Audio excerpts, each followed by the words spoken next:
Hello everyone, my name is Slothcakes and welcome back to another Gundam Battle Option tutorial. And today on Quick Looks we'll be looking at the Gogg. Now the Gogg was just added for the Halloween event. It's one of the few many event suits in this game, such as the Recon Zaku, Fritz Helmet, Shin Matsunaga, GM Custom, and Zaku 1 Commander. But like those suits, I highly recommend to do this event because once the event's over, you're not going to be able to get the suit again except for a few exceptions, but I wouldn't risk it. Now to get over the backstory real quick, the Gogg appeared in the original run of the anime, and it's the first Zeon aquatic mobile suit. There's not much behind this suit, it's one of the many canon fathers that appeared in the original run, but it's another aquatic mobile suit. It's the first one. I love this thing, and I hope more get into this game, because I really want these guys. But anyways, let's move on to the stats. The Gogg is a level 1, 300 cost, ground only raid type, and for its HP and all 3 resistance, we're looking at some really nice numbers. It has some solid health, good resistance, especially towards melee. This suit's gonna survive quite a few hits, and he's quite a bulky guy. This is a melee focused suit, so its range boost is expected. His melee boost isn't as high, but his melee weapon does very good base damage, so they equal each other out. He does some solid melee damage. For speed, he's a little slow walking speed wise. His thrusters are alright, but being a bulky guy, if this guy was fast, it would be type broken. But for his part slots, we're looking at a good close 14 range, a alright medium 4, and he only has 2 slots for long. And for enhancements, he has some pretty low enhancements, which is good if you want to max it out, but the most important one's the second one at 380, which gives you the extra part slots. Now for the builds, here's the only build I have. It's not that great, it's just a very bare-bone melee with thrusters and resistance. I'd recommend experimenting. You can use speed up, some reload up, some other things just to really experiment with this guy and see what he can really do. But for bare bones day 1, here's what I have. Moving on to the Gogg skills, the Gogg has some fairly nice skills that really let him do what he wants to do. Now first we have melee combo level 2, which gives him 3 swings. We have high performance balancers and anti-blast stabilizers, which are great on a raid and lets them really get in without worrying about stopping or MS explosions. Enhanced tackle level 3, which is great. It's not the best, but it's alright. But the 2 big ones are shock dampener level 1 and damage control level 3. These 2 skills really let the Gogg tank through shots and really eat stun like a champ. Shock dampener, just in short, makes it so you can't get stun locked to death. This is really great on a raid that doesn't have a dodge roll.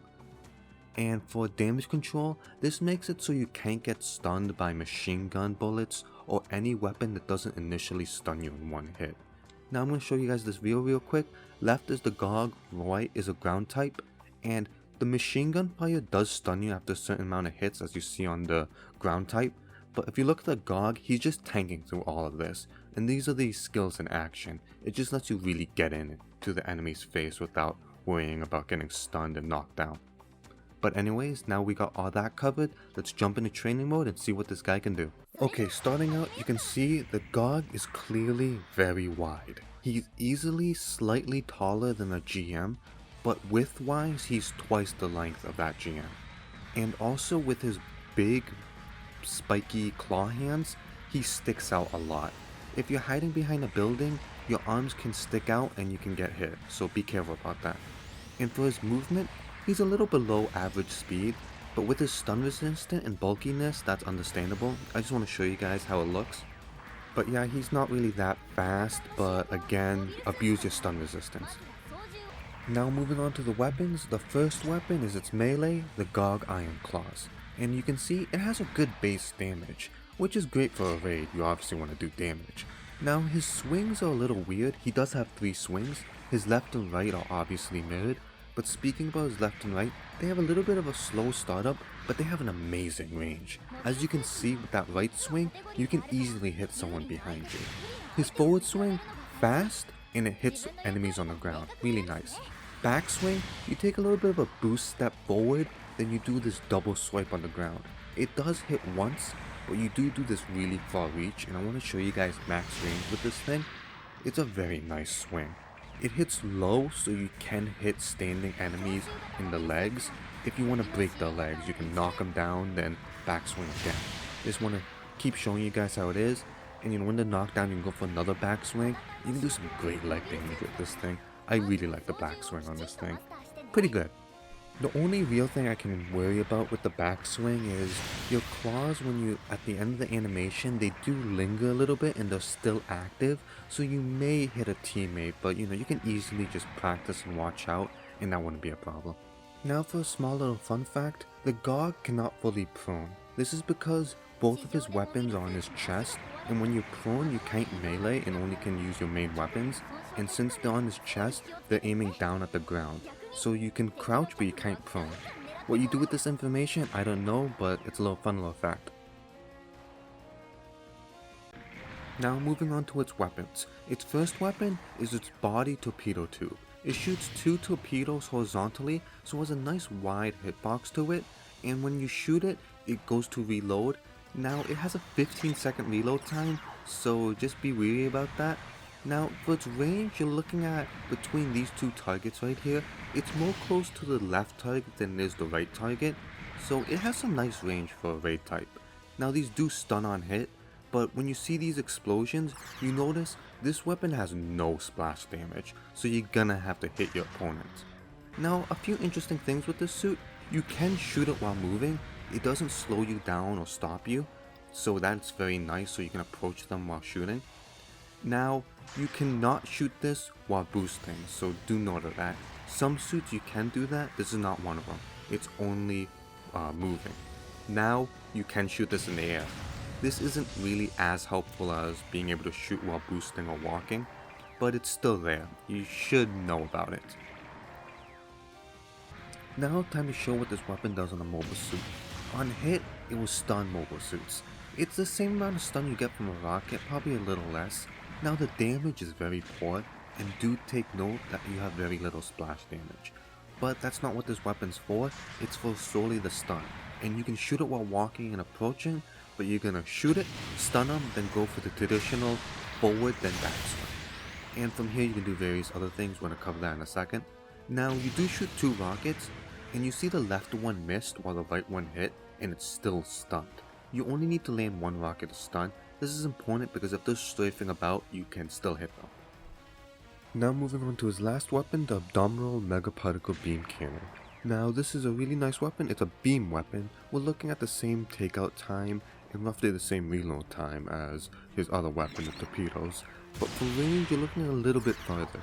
Also know, horizontally the hitbox is a lot smaller than the torpedoes.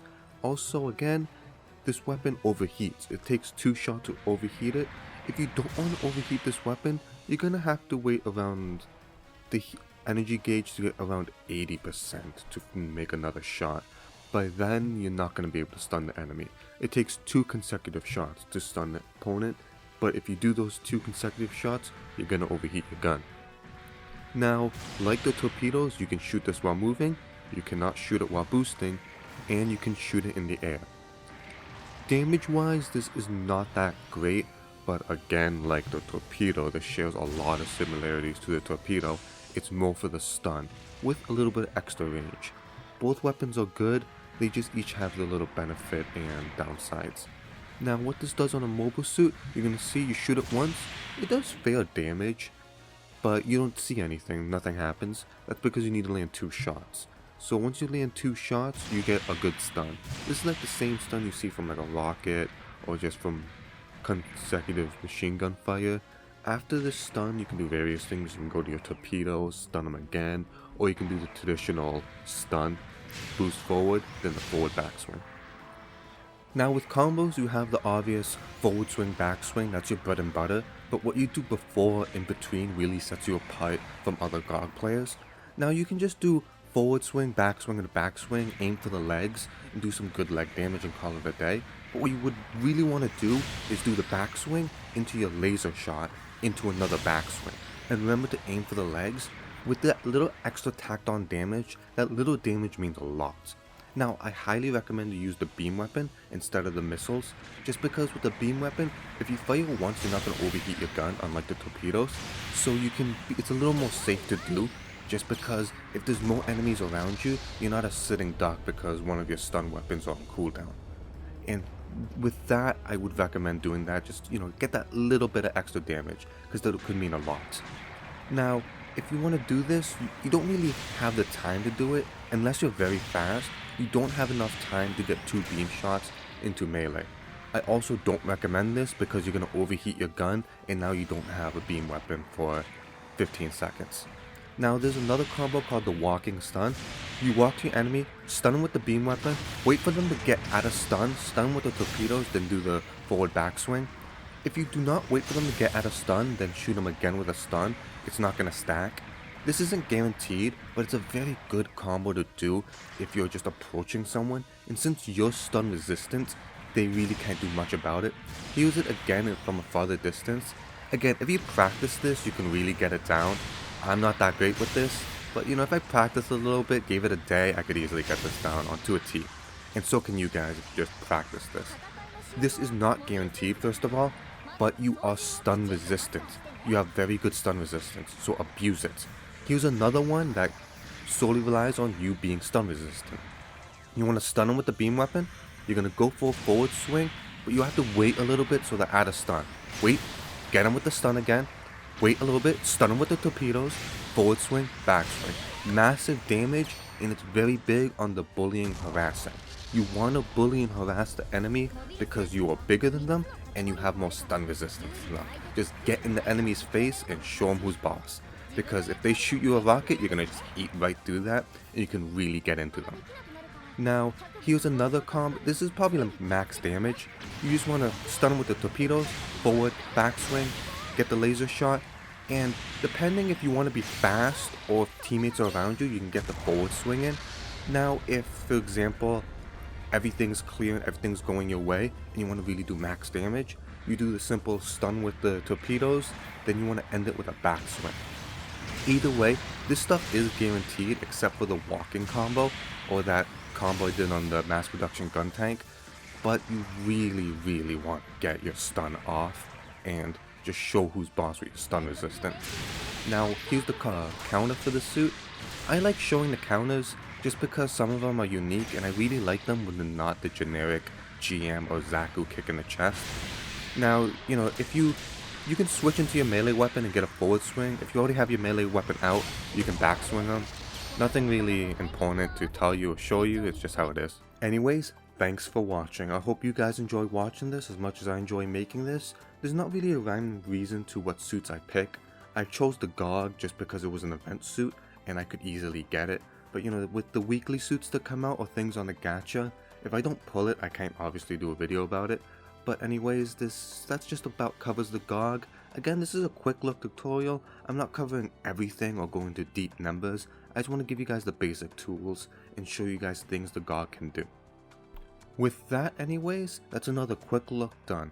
I'm figuring out raid types take a little bit longer just because they have more combos and I do want to cover a lot of them or like the basics of many of them. But anyways, if you enjoy this, check out my other quick looks, check out my channel if you want to see me play non-mecha or mecha related games, or if you just want to see me talk to myself. Anyways, my name is Slothcakes and have a good day guys.